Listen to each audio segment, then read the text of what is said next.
This is Our News, the weekend edition. Good evening, Bahamas. I'm Andrew Knowles, and on the broadcast tonight, a minister talks tackling controversial legislation. Plus, find out why members of the Rastafarian community are slamming the Christian Council. And the Nassau Groupers' faith may be threatened. We'll tell you why.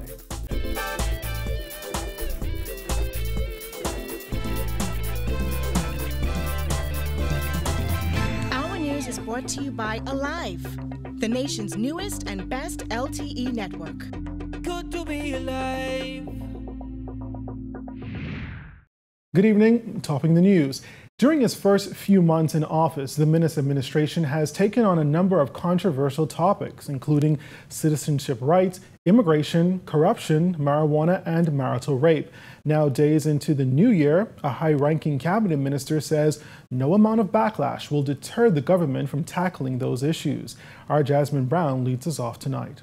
We are going to take on these tough subjects. We are going to take on these contentious subjects.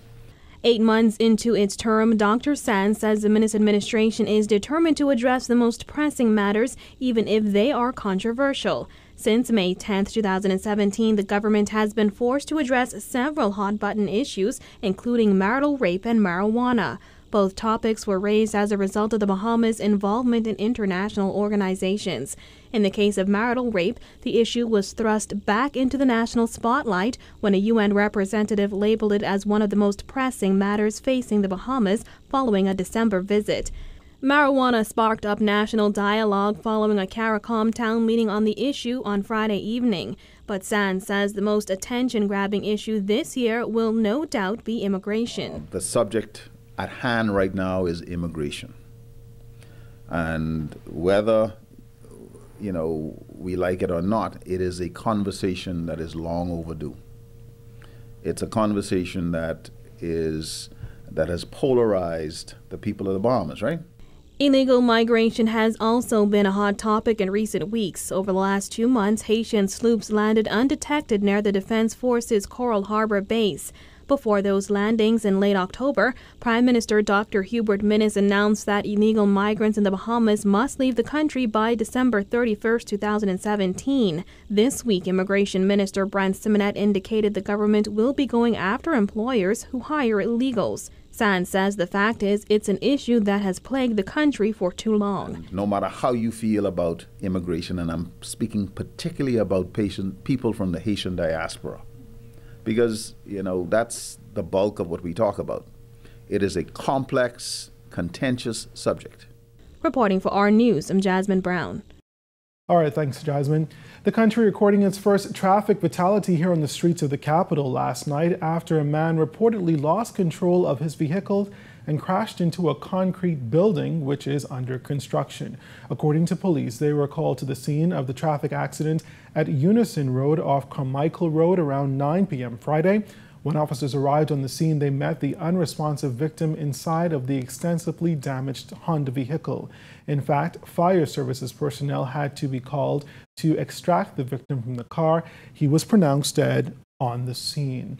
In other news this evening, as the Bahamas Technical and Vocational Institute strives to make advancements in hands-on learning, the Institute's president says the Bahamas must be prepared to advance with the world. Georgie Bain tells us more. President of the Bahamas Technical and Vocational Institute, Dr. Robert Robertson, recently spoke at the Rotary Club of West Nassau, explaining the importance of educational growth. According to Dr. Robertson, Freeport Grand Bahama is expanding the container port, and BTVI is looking to take advantage of that opportunity. He's excited about where that could lead education in the Bahamas. Essentially, the trends are globalization, demographics. In addition to those, we also have technology, which I just mentioned is very pervasive. And then we also see that there's the kind of skills gap piece that I'll speak to a bit later. Ms. Thompson. So in terms of globalization, and this obviously affects us here in the Bahamas, the increasing activity through the Panama Canal has changed how shipping works in this region, but also in the world.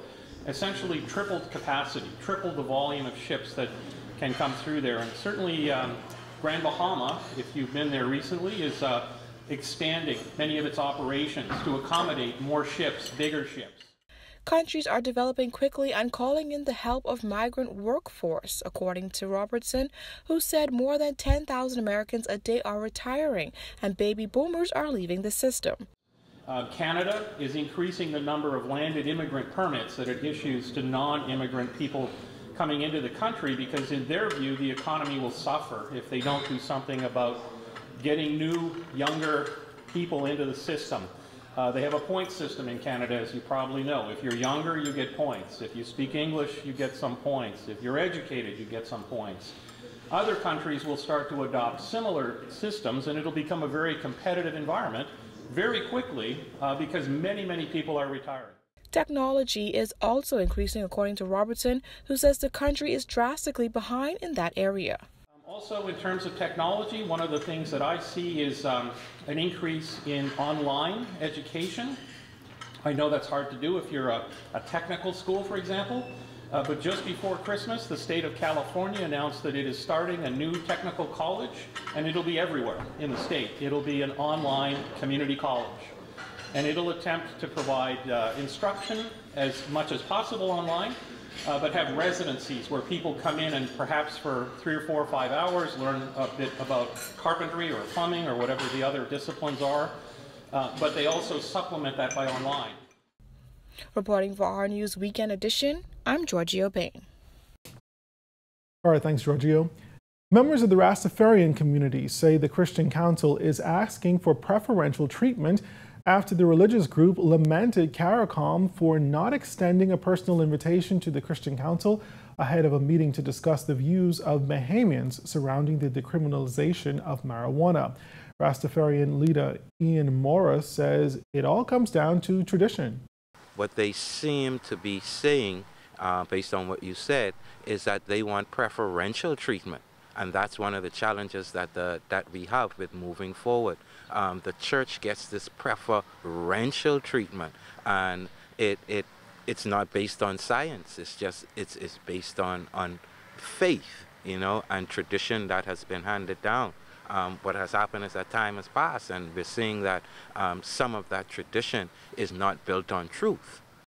While the Christian Council says it is forming its position on the issue of marijuana decriminalization, the church has traditionally been opposed to legalizing the plant. Another Rastafarian, Ras Cohen Cecil, says the traditional opposition may be misguided.